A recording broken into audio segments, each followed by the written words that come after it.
It's great to be in Perth here today. I was looking forward to sitting in the bus there and waiting, but I quickly did the sums on how many people were speaking in this session and realised that it probably wasn't going to eventuate. But nevertheless, it's great to hear some of the sort of familiar things and themes and challenges that we're facing, I guess, across all of the cities and states at the moment. And in particular, I think it's quite familiar and comforting to see that Perth's got the same trains as Queensland and the same, no doubt, the same challenges and problems that we face with our narrow gauge system. We heard yesterday from the Deputy Mayor of Brisbane City Council, Adrian Schrinner, about some of the public transport problems facing Brisbane. These problems are starting to generate mobility challenges in inner Brisbane, which will in turn affect productivity and the economy in southeast Queensland. He talked briefly about the challenges facing the bus network and importantly noted the need for the rail network to start performing its role.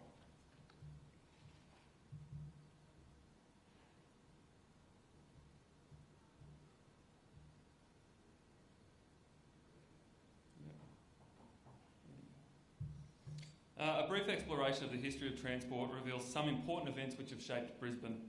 The need for a future metro system in Brisbane was identified as early as the mid-1960s in a jointly developed plan between Council and the state government, commissioned to Wilbur Smith and Associates, an American company. Ironically though, it was only 4 years later, in the late 1960s, that an extensive tram system, which had been operating and expanding across Brisbane for more than 80 years, was shut down. Following this, Brisbane has been subject to major investment in the road network, and drivers have been the main beneficiaries of this system, which is now considered a very mature road system which provides some major ring roads around Brisbane. The Integrated Regional Transport Plan, released in 1997, set the foundations for a shift in investment towards dedicated busways. We saw yesterday the extent of these busways and the extent to which ridership on buses increased, primarily as a function of that investment during the 2000s. Finally, in 2012, a significant update to the Integrated Regional Transport Plan, Connecting SEQ 2031, proposed a renewed focus on the rail as the backbone of the transport system for South East Queensland moving forward.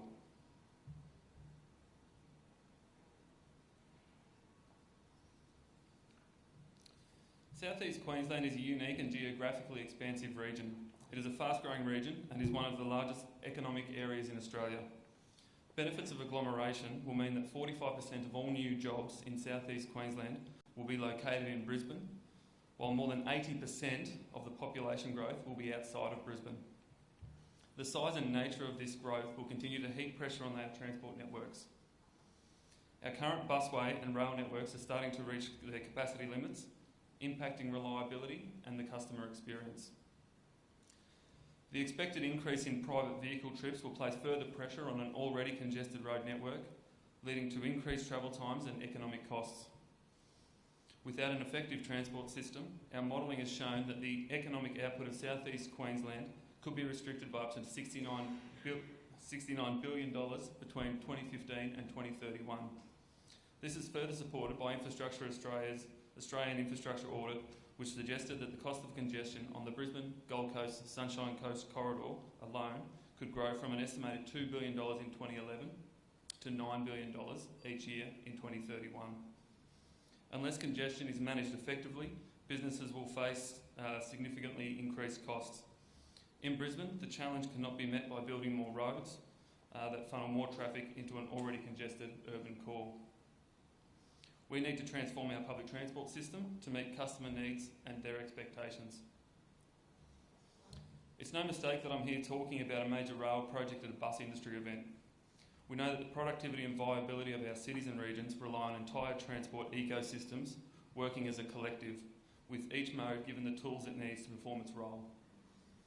Cross River Rail is a project that will enable the rail network to properly perform its role, which means that we can transform our entire transport network to realise the maximum benefit of this significant investment.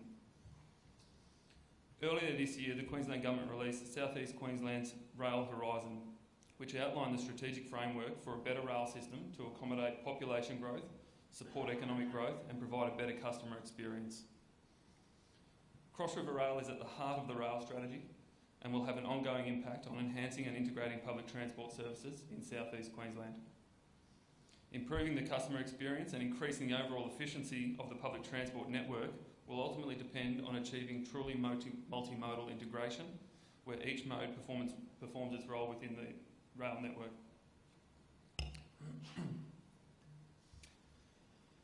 As we heard from the Deputy Mayor yesterday, Brisbane has a highly effective bus network with a world-class busway system.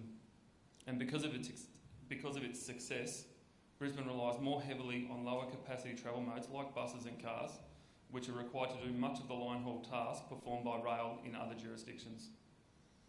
Our bus network, particularly in the middle to outer areas of Brisbane, is also in a good position to benefit from investment in Cross River Rail. This will mean more bus services and higher frequencies to areas across Brisbane and adjoining local government areas. By doubling inner city Cross River capacity for rail, Cross River Rail will allow for faster, more reliable and frequent services across the region. This significant uplift in rail connectivity and frequency in turn provides an opportunity to strengthen bus-rail interchange opportunities. Allowing the bus system to progressively feed into rail stations at key points on the network will help create a seamless customer journey between the two networks. This is also true for future driverless vehicles and park and ride facilities.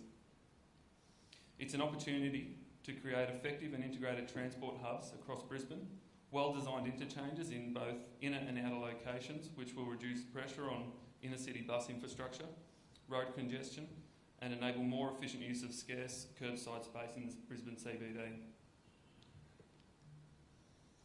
The underlying objective of all of this is to improve the product for the customer by creating a simpler, more connected and legible system that offers more frequent services to more places for more people across South East Queensland.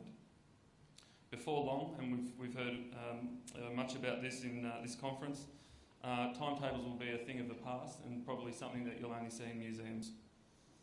A connected network of high-frequency corridors will provide an opportunity to transition to a mature turn-up-and-go style of transport network, which we know underpins the economies and lifestyle of people living in major world cities. Cross River Rail will be a catalyst for transforming public transport services across South East Queensland and will provide opportunities for us to get smarter about how we create a truly integrated transport system. Getting smarter about how we offer our transport products means we can deliver more services and better accessibility, which will further enable major economic development across South East Queensland. Cross River Rail will generate significant economic returns, and the Queensland Government plans to foster and harness this increase in economic activity, and this is outlined in the Government's Advancing Our Cities and Regions strategy. The strategy sets the agenda of how, as a result of building Cross River Rail, the Queensland Government will facilitate more private sector investment in Queensland and catapult the region into a dynamic, innovative and knowledge-led economy able to compete and prosper in the global market. Further to this, the strategy will leverage investment in Cross River Rail as a single piece of transport infrastructure into one of South East Asia's largest economic development programs. The Queensland Government is committed to delivering a customer-focused, modern and connected public transport network for South East Queensland. To achieve this, the first step is to revitalise and transform the rail network so that it can meet the challenges of a growing population and provide customers a high-performing rail service, a rail service that performs its role. With the rail network already reaching the limits of its capacity, without immediate action, we will face a transport crisis in South East Queensland. Investing in infrastructure has the power to release latent capacity and trigger transformation of the entire public transport network. I'll just shift gear for a moment and highlight the importance of transformational infrastructure and foresight and planning, and talk about Brisbane's own Story Bridge. A project that was built with forward thinking, the Story Bridge was built well before its time. When constructed, there were only about 100,000 registered vehicles in all of Queensland. And today, the Story Bridge carries about 100,000 vehicles every single day. The bridge has shaped the city's identity and was the enabler of regional activity. Connecting the north-south corridor, it allowed for improved accessibility to employment, recreation and inner city living, and in turn transformed South East Queensland. Cross River Rail will be our modern day Story Bridge and shape the region for decades to come.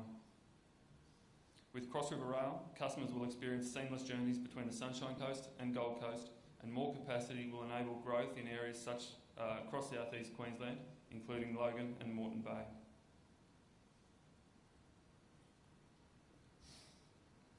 Just like the Story Bridge, Cross River Rail is critical to supporting economic growth and productivity in South East Queensland. It will provide certainty for investment in the Queensland economy and trigger transformational city building benefits across the region.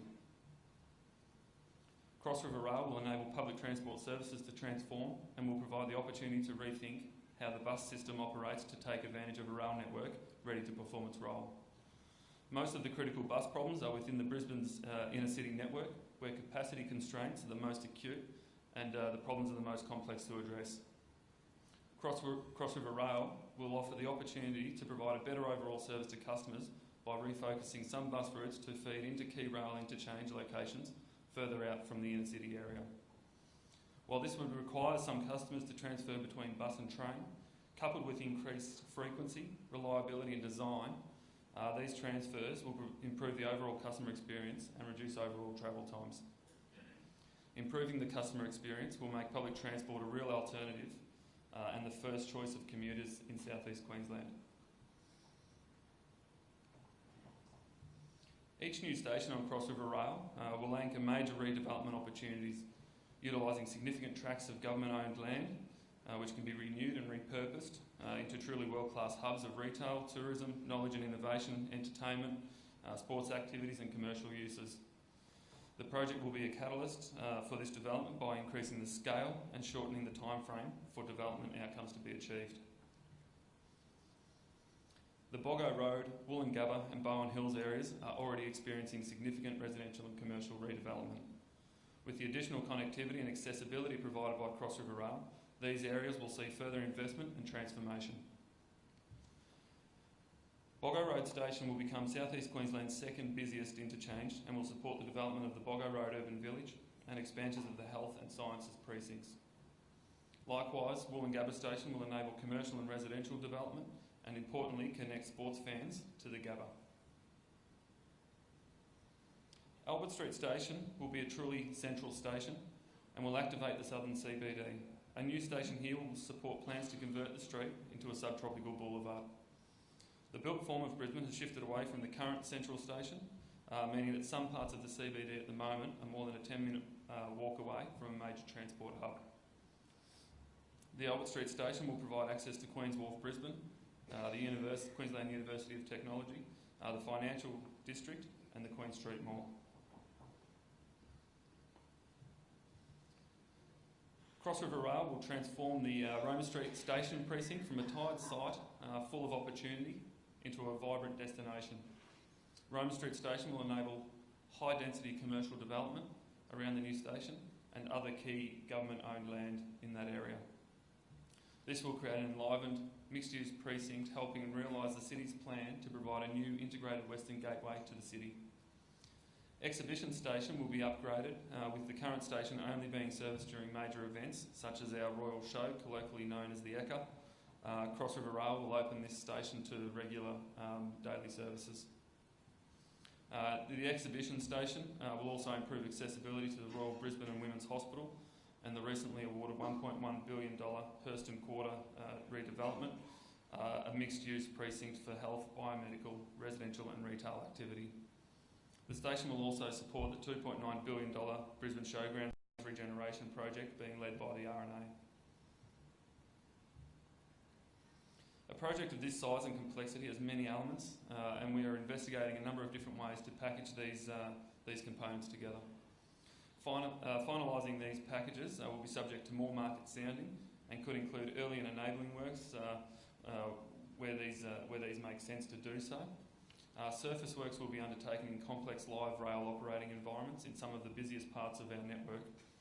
Tunnelling and station development and possibly above station development will provide an opportunity for a possible public-private partnership. Rail systems and track. These are critical to integrating the project into the existing rail network managed and operated by Queensland Rail. The extent, size and nature of these packages, as well as the preferred delivery model for each package, will be informed by more industry engagement and learnings from similar projects in Melbourne, Sydney and Auckland and other places around the world. Building Queensland, the Queensland Government's independent infrastructure advisor, has completed an updated business case for Cross River Rail. The business case has once again demonstrated that the fundamental indicators and expected benefits from investment in the project are just as strong, if not stronger, than in 2012 and 2013 when Infrastructure Australia nominated Cross River Rail as one of only a handful of the nation's highest priority infrastructure projects. Given the scale of funding required and the complexity of the project, cooperation from all levels of government will be critical, and we know that all levels of government stand to benefit from investment in Cross River Rail. Further to this, the Queensland Government is seeking to engage with the private sector to explore innovative ways to deliver, fund and finance the project. In June this year, as part of the state budget, the Queensland Government allocated $50 million for 2016-17 under the State Infrastructure Fund to support establishment of the Cross River Rail Delivery Authority. And a further $800 million in principle commitment was made by the Queensland Government, being subject to match funding by the Federal Commonwealth Government. The Cross River Rail Delivery Authority Bill was introduced into Queensland Parliament in early October to establish a statutory authority to deliver the project. The Delivery Authority will facilitate the development, procurement and delivery of the project to realise wider economic and social outcomes and drive urban renewal within the economic and development corridor. The Commonwealth Government has also committed $10 million for the further planning of the project and will have a seat on the board of the authority. The support of the Commonwealth Government will further support the formation of the Delivery Authority and will assist in expediting outstanding matters to secure a funding decision and enable the project to be brought to market in a timely manner. The immediate priority for the Delivery Authority will be to secure funding for the project as well as commence pre-construction activities, including securing environmental approvals, preparing for early works and planning for appropriate procurement activities. The Delivery Authority's functions and powers have been designed to ensure that it will be able to deliver both the rail infrastructure for Cross River Rail as well as facilitate broader city building and economic benefits resulting from the project. Given the strong economic merit of the project and the transformational benefits I've talked about, we believe that Cross River Rail should be once again positioned as one of the nation's highest priority infrastructure projects. We're doubling efforts to implement the Cross River Rail Delivery Authority in anticipation of proclamation of the Act. And from the time an investment decision is made, Cross River Rail will take about 7 years to procure, construct and become fully operational. That means if we had an investment decision today, the transformational benefits that I've talked about could be realised as soon as 2023. Ladies and gentlemen, this project will enable the transformation of Brisbane and South East Queensland, improving productivity and leading economic growth. Cross River Rail is a project which will define the state and a project which will define the lifestyles of and provide job opportunities for future generations of Queenslanders. Thank you.